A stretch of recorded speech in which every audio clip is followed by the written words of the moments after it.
Bienvenue sur Prenons un café, le podcast qui parle des sujets de parentalité en toute transparence, sans tabou ni complexe. Je suis Élise Bulté et chaque mardi, je reçois un ou une humaine concernée de près ou de loin par la parentalité. Nous échangeons sur des sujets souvent éloignés des contes de fées, mais toujours passionnants et criants de vérité.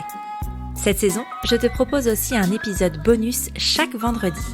Il sera composé soit d'une parole d'expert sur le sujet abordé le mardi, soit d'un épisode solo un peu drôle pour dédramatiser certains sujets de parentalité. C'est parti pour un nouvel épisode et pas des moindres. Cette semaine, nous allons parler stérilisation définitive chez la femme, plus communément appelée ligature des trompes. Pour en parler, je reçois Pauline, la femme badass qui se cache derrière le compte Instagram Break Your Day. Pauline est mariée et mère de 2 enfants de 10 et 5 ans.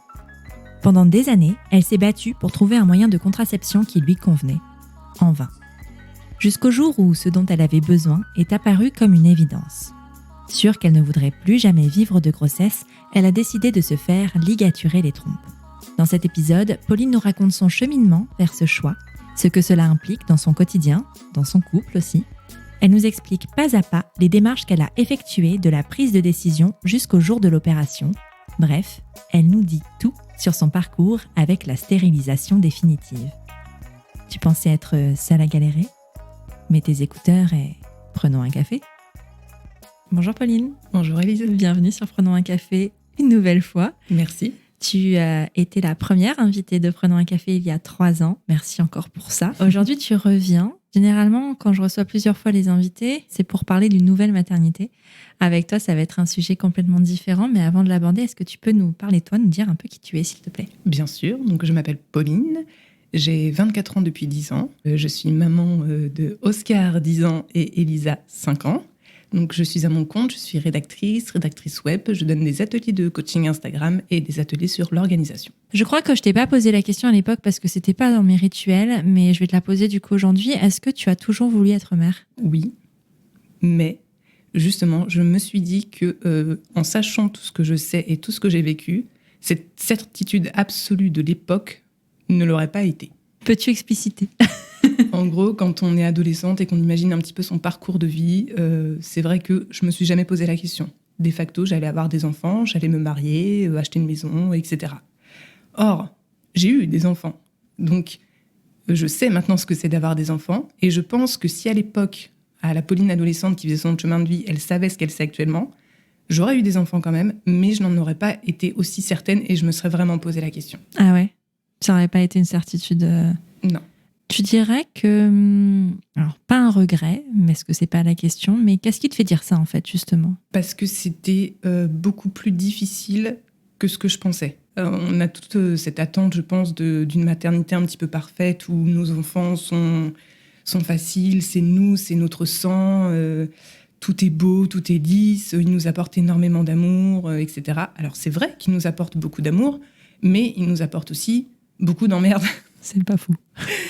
Et il faut être prête à quelque chose, et ça, je ne le savais pas à l'époque, il faut être prête à se mettre entre parenthèses et à perdre sa liberté quand on a des enfants. C'est-à-dire qu'à minima, enfin toute leur vie bien sûr, mais à minima, ils ont besoin de nous jusqu'à leurs 4 premières années de leur vie, on va dire, où c'est vraiment très très intense. Bah voilà, pendant ces 4 ans, c'est pas vous, c'est eux. Donc si à ce moment-là, vous avez des projets professionnels, etc., c'est mort. C'est d'abord eux la priorité parce qu'ils ont besoin de vous physiquement. Ils sont très... voilà, on n'a pas le choix. Donc c'est quelque chose que j'aurais aimé savoir. C'est qu'on me dise, écoute, tu vas avoir des enfants, donc il va falloir que pendant ce laps de temps, tu te mettes un petit peu entre parenthèses, tu vas perdre ta liberté et c'est un fait. Est-ce que tu avais pensé à un moment, dans peut-être ton adolescence, avant d'avoir des enfants, à un nombre d'enfants que tu aurais aimé avoir ? Ouais. C'était combien ? C'était 2. Pourquoi ? Parce que modèle familial, j'ai un petit frère, donc on était 2, une petite fratrie, donc voilà, c'était mon modèle, mon schéma familial, donc c'était logique pour moi d'être 2, d'avoir 2 enfants. Si je t'ai demandé de faire cet épisode, c'est parce qu'il y a une raison derrière tout ça. Tu as choisi de vivre un événement très récemment, la semaine dernière, qui est, je vais dire le mot, stérilisation volontaire. Ensemble, on va parler là de ce qui t'a amené à faire ce choix-là, de ton cheminement intérieur, donc dans ta tête, dans ton couple aussi, parce que c'est une histoire de couple, dans ta famille. Et après, on parlera de l'aspect peut-être un peu plus technique de l'intervention. À quel moment dans ta vie, cette idée de stérilisation, on parle aussi de ligature des trompes, est arrivée? Elle est arrivée, je pense que c'est un cheminement bien, quand j'analyse maintenant, c'est un cheminement bien plus long, mais en réalité, elle s'est posée cet été, quand mon rendez-vous gynécologique approchait, et j'avais le souhait de changer de moyen de contraception. En gros, je suis passée par tous les systèmes. J'ai commencé adolescente avec la pilule, j'ai arrêté la pilule pour avoir mon premier enfant, j'ai mis un stérilet au cuivre. Après le stérilet au cuivre, j'ai mis un stérilet hormonal, donc c'est ce moyen de contraception que j'avais. Et en gros, à chaque fois, j'ai eu des désagréments, donc je n'avais pas trouvé le moyen de contraception qui me correspondait. Et en me posant la question, je me suis dit, mais tu ne veux plus d'enfant ? Pourquoi tu n'envisages pas un moyen de contraception définitif qui t'enlèverait cette charge mentale et qui t'enlèverait surtout tous les désagréments que tu as pu connaître au travers de la pilule et des stérilets. Donc en gros, c'est venu juste d'un truc hyper pratico-pratique, de se dire, il me faut un moyen de contraception, j'ai pas trouvé ce qui me convient, pourquoi pas envisager la contraception définitive ? Je me souviens de lorsqu'on a enregistré le premier épisode, donc il y a 3 ans déjà, on parlait justement de 3e enfant éventuellement. Et en fait, je me souviens que tu m'as dit que chez toi, c'était pas forcément un souhait, mais potentiellement chez ton mari. Comment tu sais que tu veux plus d'enfants ? Alors, je te pose la question en ayant mon avis personnel sur la question, parce que je sais aussi. Mais comment tu sais, toi ? Qu'est-ce qui te dit que tu ne veux plus d'enfants ? Moi, ce qui me dit que je ne veux plus d'enfants, c'est que je ne veux plus avoir à m'occuper d'un nouveau-né. Je ne veux plus avoir les couches à changer, je ne veux plus faire de nuit blanche, je ne veux plus donner à manger à un enfant. C'est une question de pouvoir aussi. Je sais que je ne peux plus faire ça, mais c'est surtout une question de le vouloir. Je ne veux plus avoir à courir après un petit être de 80 cm pour qui la vie c'est Koh-Lanta. Je ne veux plus avoir un enfant qui soit extrêmement dépendant de moi et par conséquent pour qui toute ma vie tourne autour de lui. C'est quelque chose que je ne veux plus. Néanmoins, je me connais assez bien et je sais pertinemment que quand mes enfants vont être plus vieux, qu'ils vont être très autonomes, je sais aussi que l'aspect hormonal, l'horloge biologique va jouer et que je vais avoir ce petit truc de me dire « Ah, mais tiens, un petit bébé à cajoler, ça serait pas de refus ». Et du coup, pour contrecarrer ce système d'hormones qui m'assaille et qui mettrait en berne toutes les certitudes que j'ai à l'heure actuelle, en tout cas qui les passerait en second plan parce qu'elles seraient toujours là, la contraception définitive a été le meilleur moyen de m'assurer que je ne ferai pas de 3e enfant parce qu'au fond de moi, je sais que je n'en veux plus et je ne peux plus faire d'enfant. Comment tu as abordé le sujet avec ton mari ? Eh bien, c'est venu quand justement cet été-là où je lui ai dit « Écoute, il faut que je change de moyen de contraception. J'en ai marre. J'en ai marre d'avoir cette charge mentale. J'en ai marre d'avoir des hormones dans le corps. J'en ai marre d'avoir un stérilet qui me donne des saignements abondants. Je peux plus. Je veux plus. Là, ça commence vraiment. C'est quelque chose qui me pesait profondément. Et donc, je lui ai dit, j'envisage la contraception définitive, donc de me faire ligaturer les trompes.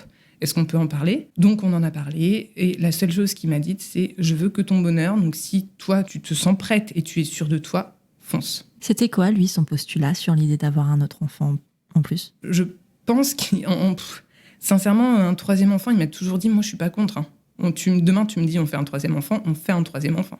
Mais je pense que c'est plus du fait qu'il... Alors, c'est bête et méchant ce que je vais dire, mais c'est parce qu'il l'a pas porté, c'est parce qu'il l'a pas accouché, c'est parce qu'il l'a pas allaité. Tout ça, ça joue aussi. Et la paternité... Alors, c'est pas... Attention, je mesure mes propos. C'est pas on voit que le bon côté, mais on n'a pas tous ces côtés que seule la mère vit. Donc lui, il n'avait pas déjà cet aspect-là de la maternité. Et puis, lui, c'est un père extraordinaire. Enfin, les enfants, voilà. Donc c'est un 3e, je sais que ça ne lui aurait pas posé de problème. Ouais. Et il n'a pas non plus de problème avec l'idée que ça s'arrête là ? Non. Dans ce cheminement, justement, de contraception, est-ce qu'à un moment, la question de la vasectomie, pour lui, a été posée ? Oui. Il m'a dit, si tu veux que je le fasse, je le fais. Sauf que je pense qu'il l'aurait fait pour les mauvaises raisons, à savoir, il l'aurait fait pour moi. La différence, c'est que moi, la ligature des trompes, je la fais pour moi, et pas pour lui. C'est-à-dire que c'est une certitude, moi, je ne veux plus d'enfant. Et je ne voulais pas lui priver de ce libre arbitre qu'il pouvait avoir, de se dire, si un jour on se sépare et que lui refait sa vie, il peut encore vouloir des enfants. Donc, je voulais pas lui priver de ça. Ouais. Alors que si toi, dans le cas d'une séparation, même avec quelqu'un d'autre, tu n'en veux plus. Exact. Ouais, ok. C'est intéressant parce que tu vois, c'est un sujet hyper d'actu, hein, parce que je le vois passer partout, la ligature des trompes, la stérilisation.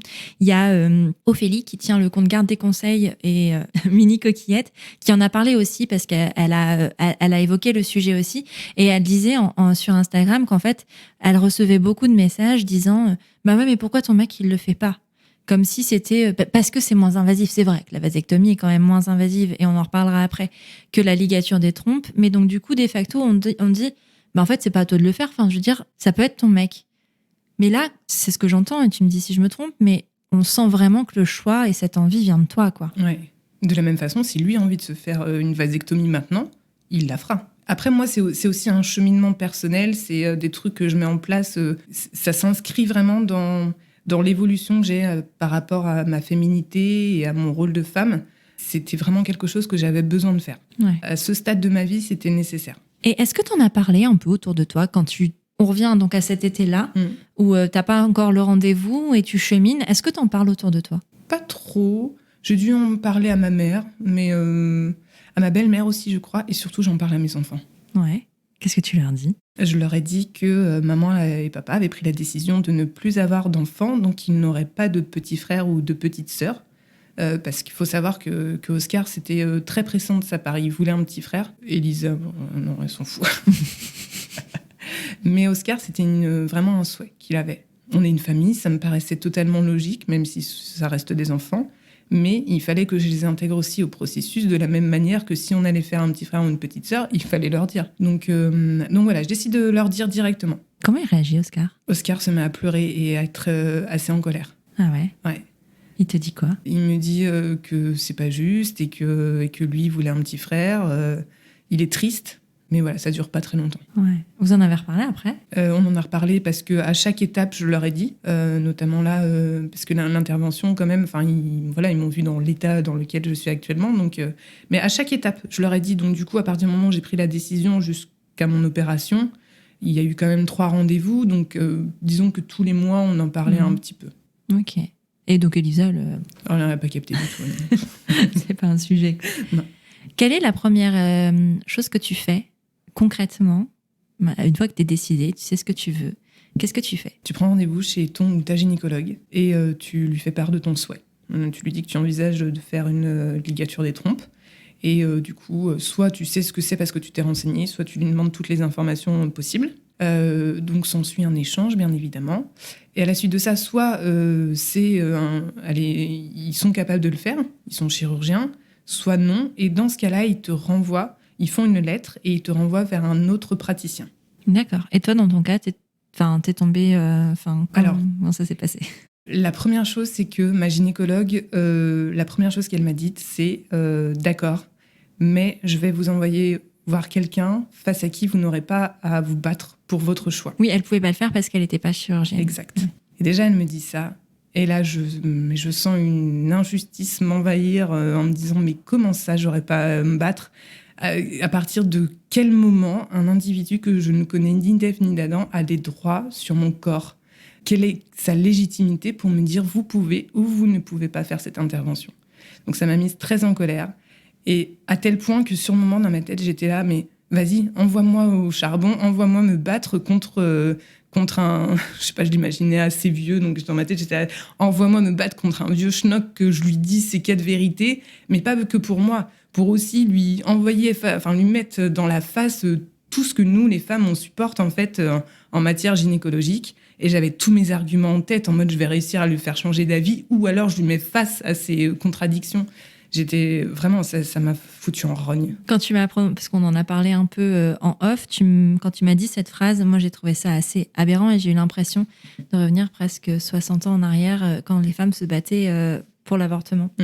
Où en fait, il y a encore des gens aujourd'hui qui pensent qu'ils peuvent disposer de nos corps en fait, et c'est pas normal. C'est pas normal parce qu'en fait, la stérilisation volontaire est légale, est autorisée par la loi depuis je sais pas quand, je sais pas s'il y a une date, mais en tout cas elle est autorisée si on a plus de 18 ans. On a le droit de disposer de nos corps. Alors toi, t'as 2 enfants, donc à la limite, on pourrait encore te l'accepter peut-être plus facilement, mais il y a des femmes qui n'ont pas d'enfants et qui souhaitent procéder à cette opération et qu'on envoie chier, mais on leur dit des choses, genre elles ne savent pas ce qu'elles veulent, elles ne savent pas ce qu'elles ratent.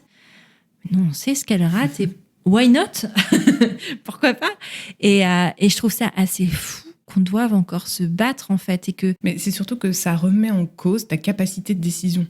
En gros, t'es un peu con-con. Donc non, tu vas pas le faire. On te dit de pas le faire parce que t'es pas capable d'être sûr de toi. Mais c'est faux à partir en fait où il y a un doute, c'est qu'il y a plus de doute, quoi. C'est je ne veux pas d'enfant. Qu'est-ce que ça peut lui faire ? C'est assez fou comme la parentalité de manière générale est un sujet où tout le monde se permet de donner son avis, tu vois. C'est quand même assez dingue et ça vient déjà dès la procréation. Parce qu'on en discutait aussi avant, c'est Louise, épisode 7, 42 et je ne sais lequel, qui disait tout à l'heure qu'en fait, c'est son mec qui avait essayé qui s'est renseigné pour la vasectomie, et le médecin qui l'a vu lui a dit non, faites pas ça, parce qu'un jour vous allez quitter votre femme pour une femme plus jeune et là vous voudrez des enfants. C'est horrible. C'est atroce. Ça dit quoi du regard de l'homme, de la société sur la femme, en fait? Bah c'est ça. Et on ne dirait pas ça à une femme. On dirait pas, ne le faites pas parce que vous allez refaire votre vie, vous pourrez en... Non. On dit, le fais pas parce que tu sais pas ce que tu veux. Encore là, il y a un décalage. C'est le même acte. Et il y a un décalage de la manière dont on l'approche en fonction du sexe. Mais c'est assez représentatif, en fait, de la société dans laquelle on vit, je trouve. Et ça me rend encore plus en colère quand j'entends des personnes oser dire qu'on a déjà tous les droits et qu'on n'a plus à se battre, que le féminisme ne sert à rien. C'est pas vrai. Bah là, ça ne peut pas être plus faux. Bah voilà. Parce que preuve en est, on a, selon certains praticiens, qui sont quand même médecins, donc voilà, c'est aussi... Mais ils n'ont pas le droit, en plus, normalement. Il y a un truc tout autour de ça, quand même, qui considèrent qu'ils ont des droits sur notre corps. C'est horrible. Non, mais complètement. Et donc, du coup, ta gynécologue te renvoie vers ce chirurgien. Ouais. Comment ça se passe, ce premier rendez-vous ? Donc, du coup, je prends rendez-vous. Et même si elle m'avait dit, je vous mets face à quelqu'un dont vous n'aurez pas à argumenter, j'avais quand même mes arguments. Ah ouais. Est-ce que tu y allais en colère ? Non. J'y suis allée sûre de moi. J'étais plus la Pauline de 15 ans qui se prend pour la première fois un spéculum dans le vagin parce qu'elle vient d'avoir son premier rapport sexuel et qui ose rien dire même si ça lui fait mal. J'étais plus vraiment la Pauline qui a la vingtaine, qui prend la pilule, qui est pas bien, qui est ni heureuse ni malheureuse, mais qui ose rien dire parce que c'est la norme de prendre la pilule et on n'a jamais expliqué ce que ça faisait sur son corps. Là, j'avais 34. Je savais ce que je voulais. Il y avait plus de doute. J'étais sûre de moi. J'ai eu mes 2 bébés, j'ai eu mes 2 grossesses. Clairement, j'avais les arguments, tu vois. Ouais. Et la force, surtout. Le médecin ouvre la porte. Ouais. Est-ce que tu l'attaques direct en lui disant « Je veux ça » et vous n'avez rien à dire? Non. Je dis bonjour. Je lui tends la lettre. Donc je lui glisse et je lui dis « Je viens pour une ligature des trompes ». Et le médecin adorable, il me dit « Ok ». Et là, il me sort une vue de profil et de face du vagin, avec tous les organes. Et il me dit « Donc voilà comment ça va se procéder. » Et puis, de l'utérus, tu veux dire? De l'utérus, pardon, ouais. Et du coup, il me montre qu'est-ce qu'il va faire comme intervention, comment ça va se passer dans les faits, est-ce que je vais avoir mal. Enfin voilà, il reste très technique, très factuel, très factuel, très médical. Et t'as jamais demandé si t'étais sûre de toi? Si. Ah ouais. Et ça, c'est venu après. Il m'a dit, sachez que vous avez un délai de rétractation de 4 mois. C'est un délai légal à partir duquel qu'on ne peut pas surpasser. C'est comme ça. Vous avez 4 mois pour décider si vous êtes toujours sûr de vous ou pas. On va mettre une date d'opération maintenant. Donc, on calcule 4 mois. OK, vous voulez quand? Donc, je calcule pour que mes enfants puissent aller chez leurs grands-parents. On convient d'une date, etc. Et puis voilà. Et du coup, ne voyant qu'il n'y avait pas du tout l'aspect comme ça... Je peux dire quelque chose, machin. C'est moi qui y vais, en fait. Et du coup, je lui ai dit, excusez-moi, mais ma gynéco, elle m'a dit que certains praticiens refusaient de la faire, cette intervention. Il m'a dit, oh là là, m'en parlez pas. J'ai des femmes de toute la France qui viennent me voir parce que mes collègues ne veulent pas le faire. Ce que je trouve aberrant parce qu'on n'a pas le droit de vous dire quoi faire ou pas faire. Moi, je vous ai donné toutes les informations. Vous êtes assez grande pour prendre votre décision. Alléluia. Et donc voilà. Et après, il me dit, je ne vois pas l'intérêt de faire ce genre d'intervention sur une femme qui a 45-50 ans. Vous êtes la cliente idéale, vous savez vos enfants, vous en avez marre de la contraception.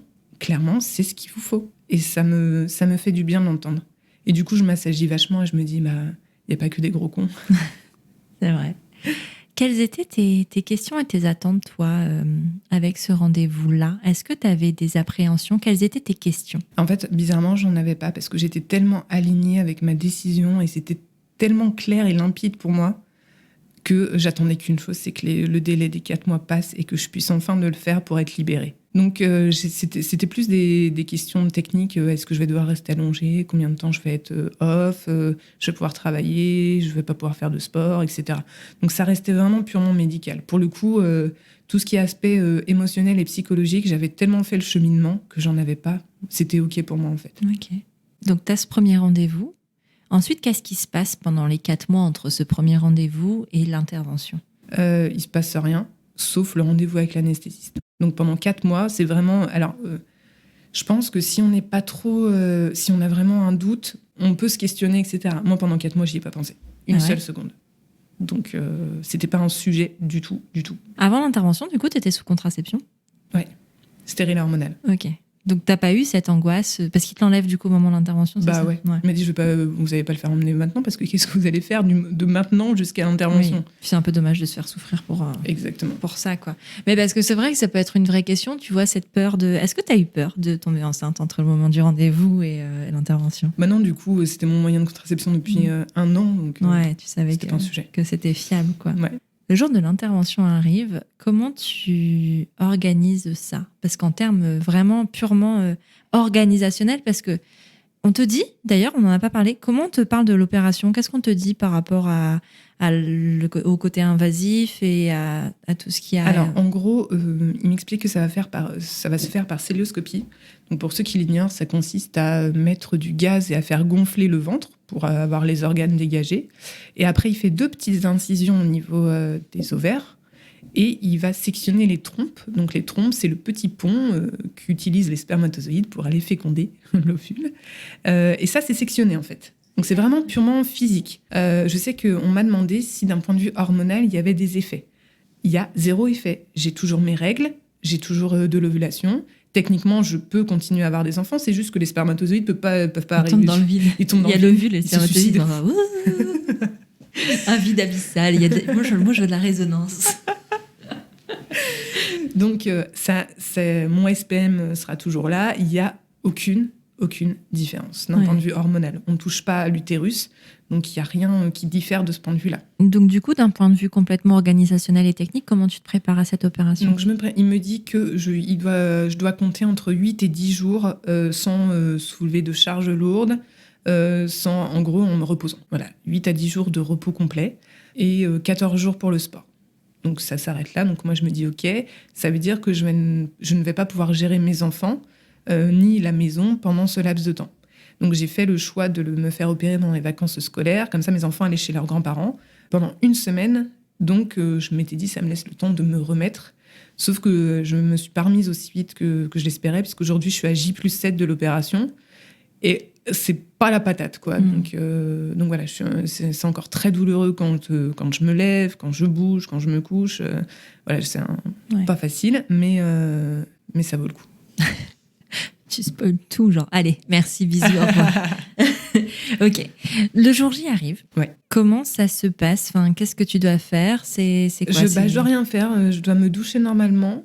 Mon mari me dépose à l'hôpital. Donc, à cause du Covid, il ne m'accompagne pas. C'est-à-dire qu'il me dépose sur le parking.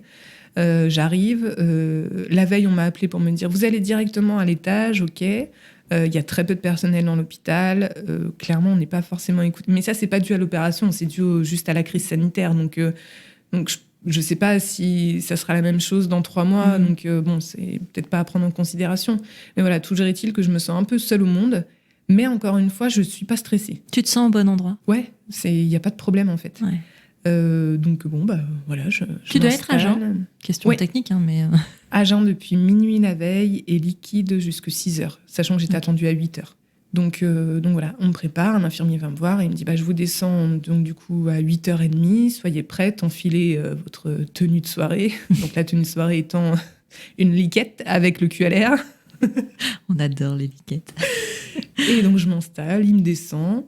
Chaque personnel que je croise et qui va s'occuper, même ne serait-ce que 10 secondes pour bouger le lit, me demande si je suis toujours OK pour faire l'opération. Me demande mon nom, mon prénom, mon âge. Et vous venez bien pour une stérilisation volontaire? Oui. Vous êtes toujours OK? Oui. Donc ça, c'est-à-dire que à J-1 minute de l'opération, on m'a redemandé si j'étais toujours OK. J'ai dit oui. Et là, hop, ils ont mis le produit anesthésiant. C'est intéressant parce qu'en fait, c'est vrai que ça peut paraître... Il y en a qui pourront peut-être le percevoir comme t'es sûr, on ne te fait pas confiance dans ton choix. Mais il y a aussi s'assurer qu'en fait, c'est bien de ton fait, que c'est bien toi qui le décides et que c'est ton vrai consentement. Je trouve qu'elle est hyper importante, cette question. Ça me posait pas du tout de problème. Ouais. Et je trouve qu'elle est essentielle parce que j'imagine aussi qu'il y a peut-être des femmes qui le font pas par choix. Et voilà, ça peut être intéressant de pouvoir le dire jusqu'à la dernière minute, quoi. Et surtout, j'ai pas senti de jugement. Et je pense que ça m'a fait du bien. Donc tu dors, tu ne sais pas ce qui se passe. Non. Tu te réveilles. Elle dure combien de temps l'intervention, tu sais ? Ouais, un quart d'heure. Ah ouais, c'est rapide. Ah ouais, c'est très rapide. C'est très très rapide. Ah oui. Donc tu te réveilles. Je me réveille. Finalement, l'anesthésie, elle est générale, mais elle n'est pas si forte que ça, j'imagine. Enfin, sur le temps. Ouais, elle n'est pas si forte que ça. Après, ça dépend vraiment. Alors là, c'est pas du tout universel. Hein. Ça dépend comment chacun réagit. Moi, j'ai assez mal réagi. Enfin, j'ai mis du temps à évacuer le produit. Je me suis pas sentie bien les 2 jours suivants, mais c'était à cause de l'anesthésie pour le coup. D'accord. Donc tu te réveilles. Est-ce que tu saurais dire comment tu t'es sentie quand tu t'es réveillée ? Ouais, immédiatement, je savais où j'étais, je savais ce que j'avais fait et je savais que c'était terminé. J'étais soulagée en me réveillant, en fait. Et j'étais tellement soulagée que je m'en rappelle, m'être dit, concentre-toi pour être le plus clair possible, qu'il te remonte dans la chambre et que tu t'en ailles. Parce que ça y est, c'était fait. Et je voulais pas qu'il y ait de doute possible. Enfin, c'est très bizarre à dire, mais je voulais qu'on sache que ça y est, c'était terminé pour moi, que je l'avais fait et que j'étais prête à vivre ma nouvelle vie. Tu vois vraiment ça comme une nouvelle vie ? Ouais, mais ouais. Bon, toi, tu le sais, mais ça fait vraiment partie d'un cheminement beaucoup plus complet et complexe. Et ça, c'était ma première pierre à l'édifice, en fait. Ouais. Donc, c'était un acte absolument nécessaire qui est totalement dû à mon histoire, à ma lignée féminine. C'était vraiment nécessaire pour moi. Je vois exactement quel est le sentiment. C'est assez fort de ce que tu as pu ressentir à ce moment-là. Tu remontes en chambre. Tu remontes en chambre. Comment ça se passe ? Qu'est-ce qu'il y a ? T'es dans le gaz ? Ouais, je suis dans le gaz, mais dans les 2 sens du terme. Ah ouais. Alors, je vous le dis, la cystoscopie consiste donc à mettre du gaz dans le ventre, mais ce gaz doit être évacué. Et il s'évacue par voie naturelle. Je ne vous fais pas un dessin. Ah si, fais-nous un dessin. Un bruitage, peut-être. T'as dit qu'on allait peut-être en avoir aujourd'hui, je n'en ai pas encore entendu. Non, je vous épargnerai ça. J'arrive un peu plus à me contrôler. Ouais. Mais ouais, il faut évacuer le gaz, c'est atroce. Ouais. Ça fait limite plus mal que l'opération. C'est vrai. Ouais. Bah, enfin, ceci dit, pour connaître... alors, on va parler pipi-caca, hein, mais attention, moment pipi-caca. Pour connaître les ballonnements et la constipation et tout le gaz qui est justement engendré dans le ventre, ça fait extrêmement mal. Bah, ça remontait dans mes épaules. C'est horrible. C'est atroce. C'est atroce. Et en fait, il n'y a que vraiment l'expulsion du gaz qui te soulage. Donc, en fait, il n'y a que quand tu pètes que tu te sens bien. Et limite, tu as presque des sensations limite orgasmiques quand tu pètes. Parce que tu es là, ah oui, enfin, ça sort, ça. Quoi. Mais du coup, c'est pas odorant, hein, puisque c'est le gaz de l'intervention que tu dois évacuer. Sauf que tu as le bide un peu en vrac. Et, donc, du coup, pour contracter, c'est extrêmement douloureux. Donc, en fait, tout le processus de guérison, vraiment, il est assez douloureux. J'ai le ventre encore pas mal gonflé. J'ai un bel hématome qui s'est formé. Les cicatrices vont pas être visibles. Je me fais absolument pas de soucis là-dessus. J'ai pas de soins à faire dessus non plus. Elles sont collées, c'est-à-dire j'ai même pas de fil. Hein. Donc non, le post-op, clairement, je n'ai rien à faire. Ouais, ils appellent ça une opération non invasive, je crois, ça s'appelle. Donc c'est plutôt chouette. Tu peux rentrer chez toi à partir de quand ? 15h le jour même. C'est en ambulatoire. Ok. Et quels sont les examens en fait pour qu'ils t'autorisent à rentrer chez toi ? Est-ce qu'ils regardent Rien du tout. Ils regardent rien du tout ? En gros, ils m'ont dit ça va. Je dis ça va. Ils m'ont dit d'accord, vous pouvez sortir à 15h. Ils n'ont pas regardé du tout les plaies ou quoi que ce soit ? Donc voilà, mon prochain rendez-vous, c'est dans 1 mois. Pour vérifier que tout va bien, donc avec le gynécologue qui t'a opéré, c'est ça ? Exactement. Ouais, ok. Donc le contrôle post-op. Tu rentres chez toi, t'as pas d'enfant ? Non. C'est la belle vie. Non, mais comment tu te sens en vrai sur ces jours post-op ? Je me sens chanceuse d'avoir pu le faire. Je me sens libérée, je me sens ballonnée.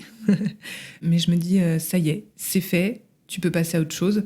Sauf que en réalité, étant donné ma nature, j'ai beaucoup de mal à rester, à ne rien faire. Et je sais que ça me pèse sur le moral. Donc là, ça fait 8 jours et j'en ai marre. Là, il faut que je puisse de nouveau bouger normalement, mais le fait est que c'est pas le cas. Je pouvais pas bosser parce que j'étais très fatiguée. L'anesthésie, quand même, ça fout un coup. Donc très fatiguée. Le soir à 20h, je tombe de fatigue. Je fais des nuits de bébé par contre. Mais, Non, tu fais pas des nuits de bébé. Ouais, non, tu sais que non. Allez, sinon, tu n'aurais pas fait ça. Je fais des nuits d'adultes sans enfants. Merci. Non, mais vraiment, il faut qu'on change cette expression. Ouais, c'est très étrange, d'où ça vient ce truc-là. Je pense que c'est pour maintenir l'espèce. Sinon, personne ferait des enfants. Donc, tu dors comme un adulte sans enfant. C'est ça. Sans souci. Je dors comme un adulte sans souci. Okay. Et tout va bien. Mon cher et tendre s'occupe de moi. Il me prépare à manger, il me porte, il me douche. Parce que les 3 premiers jours, on ne peut pas se baisser. Ah ouais. Clairement, c'est impossible. Donc je reste comme ça, allongée ou debout, et c'est lui qui me déshabille, qui me lave, qui m'apporte mon repas, tout ça. Donc beaucoup de chance. Tu en as parlé sur les réseaux sociaux de ton choix de la ligature des trompes. Qu'est-ce qui est le plus revenu quand on a parlé ? Ce qui est le plus revenu, c'était beaucoup l'aspect pratique. Ah ouais. Du genre comment ça se passe, qu'est-ce qui se passe après. Ce qui est revenu en revanche aussi beaucoup, et c'est le deuxième aspect, c'est par rapport dans le couple. Cette prise de décision, parce qu'elle reste personnelle, mais elle reste commune aussi, et c'est là tout le paradoxe d'une stérilisation volontaire, c'est que c'est un choix qui nous appartient, mais qu'il ne faut pas oublier que c'est aussi un choix qu'on fait à l'intérieur du couple. Si mon mari m'avait dit écoute, je veux pas, et attention, s'il avait des arguments valables, mais s'il m'avait dit je veux pas pour telle ou telle raison, et que ces raisons me touchaient, j'y aurais réfléchi. Moi, j'aurais essayé de l'influencer, mais c'est une décision qui se prend aussi de manière commune. Il faut être sûr que l'autre ne veut plus d'enfants et que ça ne lui pose pas de problème de plus avoir d'enfants. Ouais. Tout comme quand tu es un jeune couple sans enfant et qu'il y en a un qui désire un enfant et pas l'autre, en fait. C'est à quel moment tu décides de franchir le pas ou pas, qui des deux fait le sacrifice, entre guillemets, finalement, parce que c'est ça. Et ça, c'est pas des questions que t'as. Tu te dis toujours, quand est-ce qu'on décide de faire un enfant ? J'en parle, mon désir d'enfant. Mais tu te poses jamais la question de quand ça s'arrête. Ouais. Quand est-ce que je parle à mon +1 du fait que c'est fini, je veux plus d'enfants, et qu'on va peut-être prendre des actions concrètes pour faire face à ça. Et puis quand on est tous les deux d'accord, en fait, c'est une chose quand ça se passe bien, mais si c'est pas le cas. Ouais. C'est ça le problème. C'est là justement où le bas blesse. Et attention, je tiens à le dire ici, à aucun moment on a demandé l'autorisation de mon mari. C'est très important. C'est un choix qui vous est tout personnel. Oui, il est même pas venu en rendez-vous. Ça le concerne finalement pas. Mais comme de toute façon, sur la vasectomie, je ne pense pas que les épouses soient consultées non plus. Non, mais parce que ça paraît logique qu'on demande à ton mari parce que t'es une femme, mais alors en fait, personne va se dire ouais, t'as demandé à ta femme si t'es un mec, quoi. Je sais pas si t'as eu le temps de regarder ou quoi, mais j'ai vu que t'avais lancé une boîte à questions tout à l'heure sur Instagram. Est-ce que, si t'as des retours à l'occasion, on peut aussi répondre aux questions là ? Alors, je veux tout savoir. Bon, ça c'est bon. Y a-t-il un dérèglement de cycle après ? Pas du tout. Comme je l'ai dit, ça n'intervient en aucun cas sur les hormones, donc on a ces règles tout à fait normalement. Ça a mis longtemps avant de pouvoir mettre une date d'intervention. Alors, vu qu'il y a le délai des 4 mois, on regarde directement pour la mettre au bout de 4 mois pile poil. Ah ouais. Donc du coup, techniquement, non, j'ai pas eu à attendre un délai supplémentaire pour trouver une date. Est-ce que le généraliste peut faire ce premier rendez-vous ? Très bonne question. Je pense que le généraliste peut faire la lettre vers un chirurgien obstétrique. Ah oui, ça, je pense que oui. Par contre, je ne pense pas que ça compte comme le premier rendez-vous. Tu vois, comme toi, quand tu es allé voir ta gynécologue qui te suivait habituellement, c'est pas ce rendez-vous-là, en lui disant « je veux faire une stérilisation », c'est pas ce rendez-vous-là qui a compté dans le délai des 4 mois. Parce que du coup, si c'est ça... Je pense que ça dépend. Moi, j'étais tellement sûre de moi qu'il m'a mis le délai des 4 mois à partir de ma gynécologue. Et pas de son rendez-vous. C'est parce qu'il y a un courrier écrit, alors, dans ce cas-là. S'il y a un courrier écrit, c'est peut-être ça qui... Ouais. Mais après, de toute façon, les médecins généralistes sont habilités, a priori. Ils prescrivent la pilule, hein. Donc ils peuvent faire ce genre de courrier, je pense. Sans jugement, comment s'est prise la décision dans ton couple ? Pourquoi pas une vasectomie ?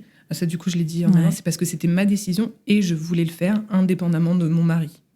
Le coût, j'ai payé 350 € pour le chirurgien obstétrique en dépassement de frais d'honoraires et 150 € pour l'anesthésiste. Et je ne sais pas combien la mutuelle va me rembourser. Mais c'est une clinique ou c'est un hôpital public ? La Louvière, c'est une clinique, je crois. Je ne sais pas. C'est là où il opérait, donc ça dépend du chirurgien, en fait. Parce que peut-être que ça diffère en fait. Les prix en clinique et en hôpital public sont pas les mêmes. Pour le coup, c'est pas. Tu vois, j'irais plus, c'est que c'est le praticien. Les dépassements de frais d'honoraires, c'est pas tant par rapport à la clinique. Parce qu'après, j'ai payé ma chambre encore en plus. Donc, Parce qu'en fait, je pense pas que les médecins, les gynécologues, alors ça, c'est encore une fois à vérifier, mais que les gynécologues et les médecins en hôpital public ont le droit de pratiquer des dépassements d'honoraires. D'accord. Je ne suis pas sûre. Je n'ai pas l'impression. Alors qu'en clinique, si, parce que c'est privé. Mon mari n'est pas chaud. Comment le convaincre ? À la rigueur, il faudrait lui demander pourquoi. C'est quoi le problème ? C'est soit il veut un autre enfant, et là c'est un autre sujet, mais techniquement parlant, moi j'y vois que du positif dans le sens où je n'ai plus de charge mentale de contraception, et c'est surtout que c'est pas lui qui prend la contraception. C'est pas lui qui a des hormones dans le corps, c'est pas lui qui a un objet contendant dans le vagin. Moi, c'est tout ça qui me posait problème, en fait, de me dire que la charge reposait uniquement sur moi, et que c'était légitime que je prenne cette décision pour m'en libérer. Moi, je voulais plus que mon humeur, que mon énergie soit conditionnée par des produits de synthèse. C'est quelque chose que j'accepte plus, en fait. C'était fini. Et je pouvais plus subir cette injustice de devoir faire ça pour deux. Pourquoi moi ? Pourquoi c'est moi qui subis tout le temps ? Donc, stérilisation volontaire et basta, quoi. Ouais. Comment tu la vois, ta vie d'après ? Donc ça, comme je disais, c'est la première étape. La deuxième étape, c'est de m'occuper de mon SPM. Et en fait, tout ça, j'espère que ça va me réconcilier avec ma féminité et à me sentir en sécurité dans ma vie de femme. Parce que c'est là où tout le bas blesse. C'est qu'en fait, avec toute cette injustice que je ressens, je suis en colère d'être une femme. Et tout l'aspect faire des enfants, c'est quand même... par là que d'être une femme se caractérise le plus. Donc pour me réconcilier... Selon toi. Selon moi. Voilà, la maternité, pour moi, fait partie... était l'illustration de la féminité, pour moi. Donc en stoppant ça et en me disant « je ne peux plus avoir d'enfants », je me réconcilie un petit peu avec ma féminité et je ne suis plus potentiellement une maman. Désormais, je deviens Pauline. De manière pleine et entière. C'est fort ce que tu dis. Non, mais c'est vrai. Hein. Comme quoi, hein, c'est... Mais parce que je connais l'histoire, donc c'est un peu biaisé. Mais moi, je trouve ça fou d'aller creuser et d'aller comprendre le pourquoi du comment. Et quand tu as une envie aussi forte...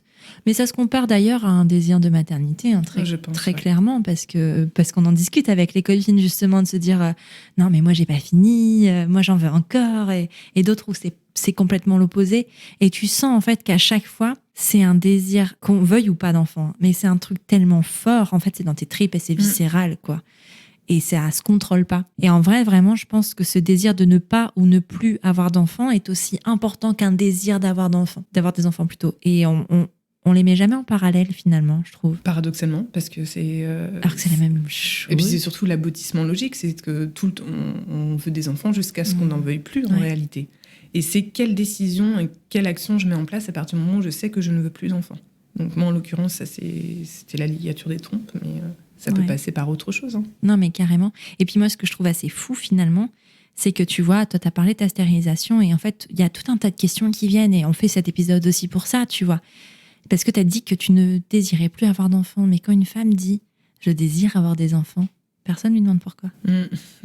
C'est vrai. Hein, alors qu'en fait, au final, le changement, il est quand même plus grand quand tu veux des enfants que quand tu n'en veux plus. C'est vrai. Parce que tu changes plus ta vie, là. Tu ne déséquilibres plus rien, finalement. Tu vas créer d'autres choses qui n'auront rien à voir avec la maternité. Alors qu'en fait, le changement, le gros changement, il vient surtout quand tu désires des enfants. Mais c'est pas questionné. Non. C'est l'ordre des choses, on dit. C'est ça. Alors qu'en fait, nous, on pourrait faire des enfants jusqu'à 45 ans, a priori. Normalement, tous les 2 ans, t'es censé en faire un. Mais c'est pareil, parce que même, là, c'est parce que t'en as 2, mais si t'en avais eu 3 et que t'avais fait la ligature des trompes, peut-être qu'on te questionnerait pas non plus. Non, je pense qu'on m'aurait rien dit. C'est fou, hein ? Il y a un chiffre comme ça de... si t'en as 1, c'est pas assez. Si t'en as 2, c'est bien. Si t'as une fille et un garçon, c'est bien, mais si t'en veux plus, c'est un bonus et c'est cool. Par contre, plus que 3, non, il faut pas. Non, c'est trop. C'est trop. En fait, juste ce qu'on va tirer comme leçon de cet épisode et de la vie en général, soyons fous, c'est que putain, mais foutez-nous la paix, quoi. C'est ça. Juste laisser la vie des gens entre leurs mains. On est les maîtres de nos décisions et il y a personne qui a le droit de dire quoi que ce soit sur nos envies, nos désirs. Pas même notre mari d'ailleurs, ou notre conjointe ou notre conjoint n'a le droit de décider à notre place. C'est des décisions, comme tu disais, qui restent en couple parce que ça a une incidence sur la vie de l'autre, c'est vrai. Mais c'est des désirs qui sont profonds. Et c'est surtout personnel au départ. Et c'est ça qui fera la différence sur le fait d'être sûr de soi ou pas. C'est que c'est pas une idée qui sera implémentée par votre +1. C'est un choix que vous aurez fait personnellement, sans considération de l'autre. Après, le fait de passer le cap se fera avec l'autre. Mais c'est un cheminement personnel de se dire « je suis sûre de moi, je ne veux plus d'enfants, je fais ça parce que… » Moi, pour le coup, c'était les contraceptions qui me rendaient folle et que je voulais plus prendre. Mais ça peut être d'autres leitmotivs. Hein.